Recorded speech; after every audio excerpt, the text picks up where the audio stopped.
If you've been trying to stop people pleasing and you've tried one strategy after another, but nothing really sticks in a lasting way, you're in the right place. This video is going to give you a clearer plan for moving forward to overcome these draining patterns long term.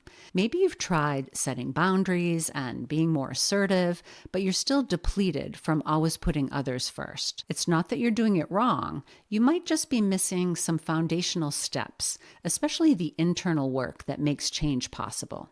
Through 18 years as a therapist, my work as a therapeutic coach, and my own personal experience, I've seen what actually works to stop people pleasing in a sustainable way. Today, I'll break it down into 6 steps so you can clearly see the process as a whole, understand what's really involved, and leave with a realistic, workable roadmap forward. Overcoming people pleasing is more complex than those 3 simple ways to stop people pleasing articles make it sound. Advice about setting boundaries, saying no, and caring less about what other people think can be part of the solution, but they're not the whole thing, and they may not be the best place to start either. There are important internal psychological steps that make those behavioral changes possible. If we jump straight into changing behavior without doing the internal work, it often doesn't go well. People-pleasing is a complex set of behaviors and patterns to untangle. And if you've been following my series of videos, you already have a good understanding about what people-pleasing really is, when it's unhelpful, and some of the underlying causes, as well as what it costs you in your life. So you probably understand that it usually takes more than trying out a strategy or two to create real change. And I don't say that to discourage you, because it's very worth it to work on overcoming these patterns, and there absolutely is a path forward. I think it can just really help to see the whole process broken down into steps, because even though it takes time and effort, it's doable. Knowing the steps can feel empowering. It gives you a clear plan so you're not just going in circles. And we're not going to overcome people-pleasing by pressuring ourselves or trying harder. That kind of excessive striving and over-efforting is what got us into this pickle in the first place. It's really about having that roadmap and understanding the steps and process that goes into overcoming these patterns. I know this because I've been through it myself. With lifelong people-pleasing, perfectionism, and over-efforting tendencies, I burned out during a time when I was caring for my elderly parents because I was taking better care of their lives than my own. That experience made it very clear to me how easy it is to cross the line from being caring, responsible, and conscientious to being depleted and emotionally exhausted. And that line is a lot easier to cross than most people realize. If you've watched my videos before, you may already know that when I talk about people-pleasing, I mean the whole family of patterns: over-functioning, overachieving, over-performing in your relationships, work, and daily life, and others.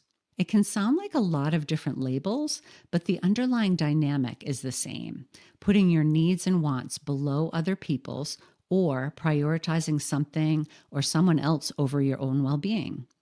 The term people-pleasing is just the best overarching term that we have right now that encompasses all these labels. And if you want help identifying your specific patterns and understanding the themes of people-pleasing that are strongest in your life, I offer a free workbook that can help with that.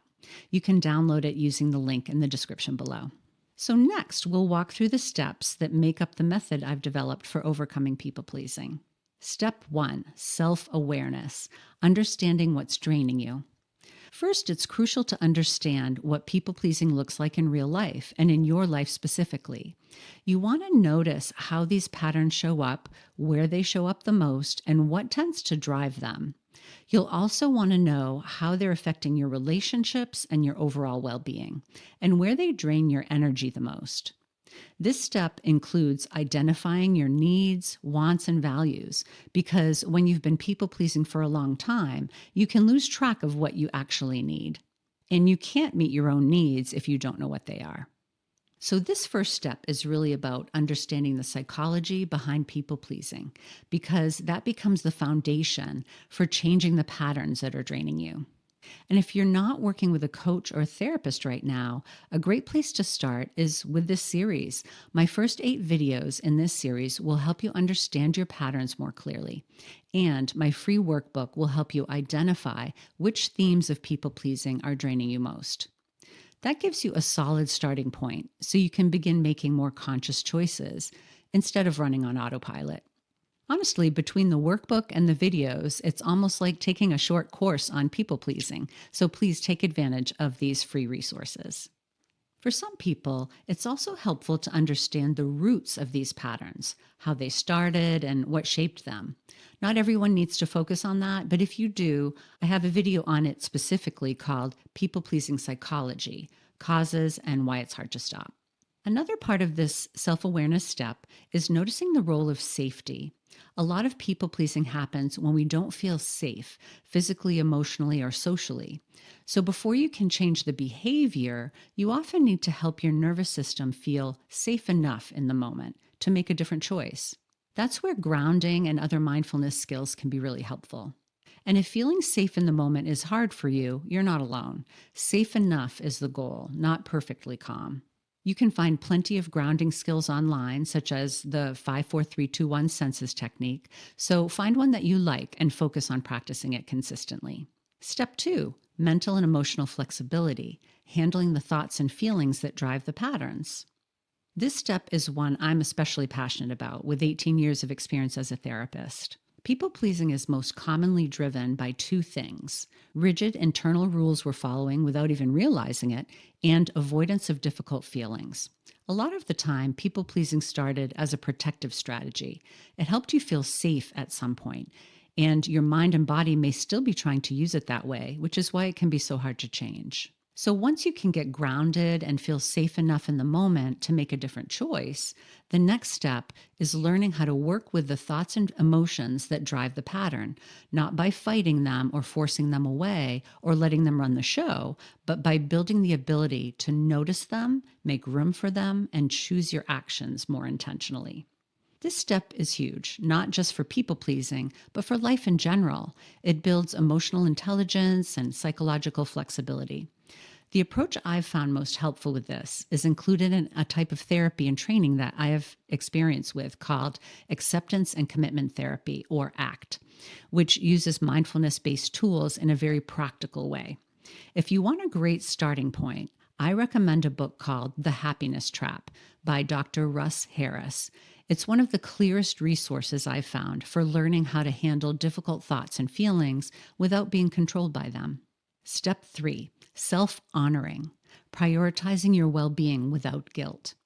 This step is about learning how to take care of yourself and honor your own needs and wants clearly and confidently. In the first step, you identified your needs, wants, and values, and in this step, you start practicing ways to actually honor them and even prioritize them for once. Self-honoring is not about becoming selfish. It's about putting yourself on equal footing with other people, because that's the only way in the long run to truly be there for others without burning out. You can learn how to let others have their feelings and thoughts about you without it running your life or it controlling how you feel about yourself. This is a big step too, especially if you've been people-pleasing and over-functioning in your relationships for years. And to be clear, self-honoring doesn't mean your needs always take the front seat. It means you stop automatically putting them below everyone else's all the time. The goal is equal footing, not above others and not below others, so you can attend to your own needs regularly and make more conscious choices about what supports your well-being. Your needs and wants are just as important as other people's, and when you honor them and respect yourself, you're actually able to show up for others in a more genuine, sustainable way.